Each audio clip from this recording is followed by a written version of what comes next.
Poor Chicago, really one of the great cities in the world, living under Lori Lightfoot and suffering. She got bounced out in the primary, and then last night, tragically, voters in that city elected a guy who's even worse. The new mayor will be called Brandon Johnson. He's an open racist, who believes in defunding the police, even though crime is up more than 60% this year. We're not overstating it. Here he is today. If we are just simply looking at putting more money into policing, that has demonstrated to be a strategy that is certainly short-sighted. The comprehensive approach that we have put forth is something that the city of Chicago overwhelmingly embraced. And again, it's a testament to what can happen around the country. That's just embarrassing. Can't even speak a grammatical sentence, and he's all in on defunding the police as like productive people of all races are fleeing the city as they're boarding up the loop. This is insane. That guy's now the mayor of Chicago. Very sad. Someone should think about how that happened, by the way, and also think about what happened in Wisconsin. That state has just fallen under Democratic Party control of the Supreme Court. The Soros-funded candidate won. And that means, among other things, that voter ID laws will be struck down before the next election in a swing state. Okay, Francie Hakes is a former state and federal prosecutor. She joins us tonight for an extremely depressing segment. Francie Hakes, thanks so much for coming on. These seem like significant election results. Well, I think they're really significant, Tucker. When you're talking about the mayor of Chicago saying that it's short-sighted to put more police on the street or put more funding into training and recruiting great police officers who could actually solve crime. What is their murder clearance rate in Chicago right now? Something like 20%. That means something like 80% of murders in Chicago, which are way up, go unsolved. How is that helping the citizens of Chicago?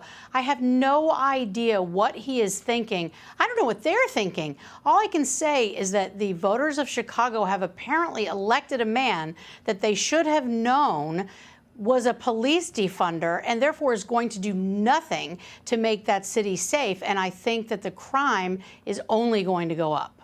Yeah, and the guy spent the last couple of days of the campaign attacking whites, like this open racist stuff.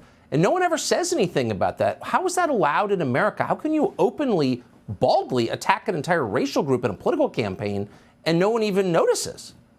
Well, of course, we're supposed to have free speech in this country, Tucker, but as you just heard from Marjorie Taylor Greene, it really only seems to go one way. He's allowed to say whatever he wants, but it used to be that if you said something that crazy and that racist, you certainly couldn't get elected dog catcher, much less mayor of Chicago. But here's where we are. He's mayor of Chicago. Yeah, politicians should never attack any group on the basis of their race. That's just totally immoral. I thought that was the lesson of the civil rights movement. But apparently it works. That's the worst part. That's the scariest part. Francie Hakes, I appreciate your coming on tonight. Thank you. Thanks, Tucker. So you just can't overstate how great San Francisco is fundamentally. It's just beautiful. And unlike so many cities around the country, which lost their manufacturing base, San Francisco never had one. And instead, it got like $1 trillion in tech money. So you'd think it would be the greatest city in the world, but it's become one of the worst. Someone should figure out how that happened. The whole city, the Rincon neighborhood in San Francisco, one of the richest neighborhoods in the country. Google has a building there, but it's becoming a slum. On Tuesday morning, the founder of the payments program Cash App, Bob Lee, was stabbed to death apparently on the street. Police still don't know who did it. This kind of thing happens, not always to tech executives, of course, but it happens to normal people all the time. You may remember this video from July, shot by a man called Richie Nguyen. It shows what children in San Francisco have to walk past on their way to school. Hey, bye, kids. Y'all get home safe, okay? They gotta walk through this shit. Come on, man. These little kids gotta walk through this shit. Crazy. Ricky Nguyen is the man who shot that video and has been trying his level best to get people to pay attention to what's happening to his city. He's in San Francisco tonight. He joins us. Ricky, thank you for coming on and for all the noise that you've made about what's going on around you. People seem to be ignoring it. Do you think this murder will wake people up? I sure hope so. And I just want to send my condolences to the victim's family. You know, it's a horrible tragedy.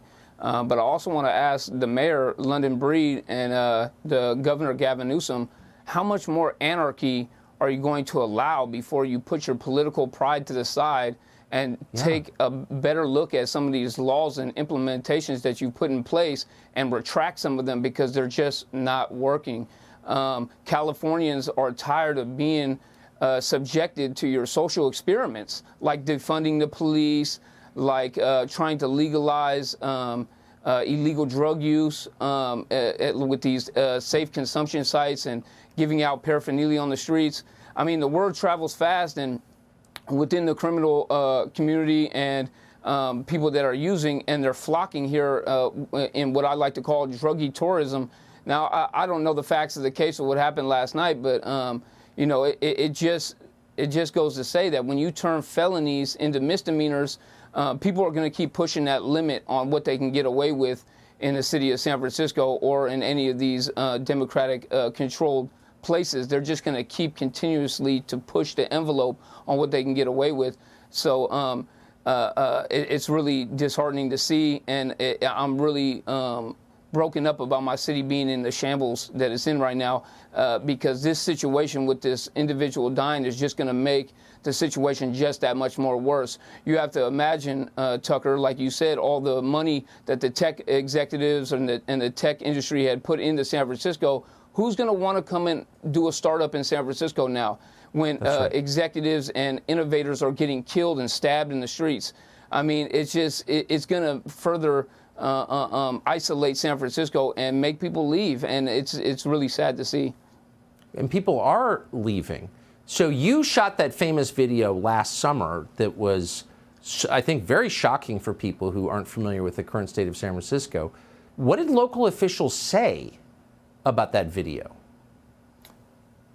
It's been total crickets, Tucker. I mean, nothing. They haven't said anything. None of them will respond to me. I tried to run for a seat in the city council for like re-entry councils to like try to, you know, form or at least give my opinion on some of the things that could help rehabilitate some of the people that are struggling with addiction and some of the people that are coming out of incarceration.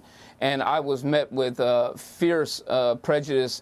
And I mean, they called in and just made up total lies about me and got me ran out of City Hall. So this is my only outlet is my phone. Yeah. Well, I think history will put you in the hero column. So, Ricky Nguyen, thanks for joining us tonight. Appreciate it. Thanks, Tucker. Subscribe to the Fox News YouTube channel to catch our nightly opens, stories that are changing the world and changing your life. From Tucker Carlson tonight.